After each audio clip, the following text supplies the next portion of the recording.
Here we have a SAT math problem. Okay, let's go to the question. When Albert starts walking, Kimberly is 60 yards ahead of him. They are moving the same direction on the same straight path. Albert walks 8 yards for every 4 yards that Kimberly walks. Albert walks 3 yards per second. At these relative rates, in how many seconds will Albert catch up with Kimberly? Okay, now we have to use the given information to find the time in seconds to take for Albert to catch up with Kimberly. Okay, when it comes to the first information we have over here, at present the distance between Albert and Kimberly is 60 yards. That is, Kimberly is 60 yards ahead of Albert. Okay, so from this information, Albert walks 8 yards for every 4 yards that Kimberly walks.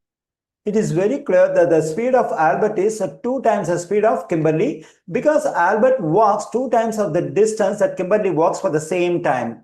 Okay, for example, if I assume the speed of Kimberly as x, then what is the speed of Albert? It has to be 2x. But already we have the speed of Albert in the question. That is, it's over here. Albert walks 3 yards per second. So the speed of Albert is 3 yards. So here we represent 2x as the speed of Albert. So this 2x must be equal to 3. Okay, if I solve for x in this equation, I am getting x equals to 1.5. That is, we have to divide both sides of this equation by 2, then we get x equals to 1.5.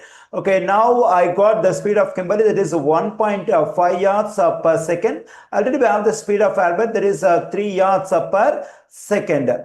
Okay, now to find the time taken by Albert to catch up with Kimberly, usually we use a formula to get the time, that is distance divided by speed. We know that the distance between Albert and Kimberly is 60. So we have to divide this distance 60 yards by the speed. So we have to divide this 60 yards distance by which speed? 1.5 or 3. So here we have to notice an important thing. Here both the objects are moving. That is, both Albert and Kimberly, both of them are walking. So whenever both the objects are moving, so to get the speed, what we have to do is we have to get the relative speed.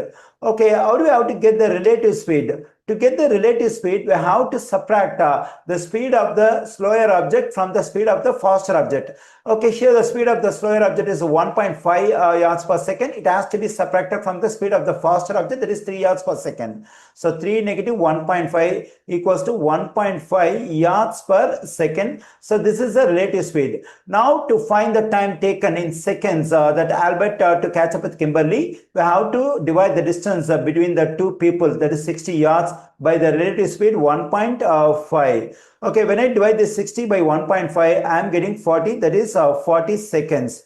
So it will take 40 seconds for Albert to catch up with Kimberly. We find this 40 in answer choice D. The correct answer choice for this question is D.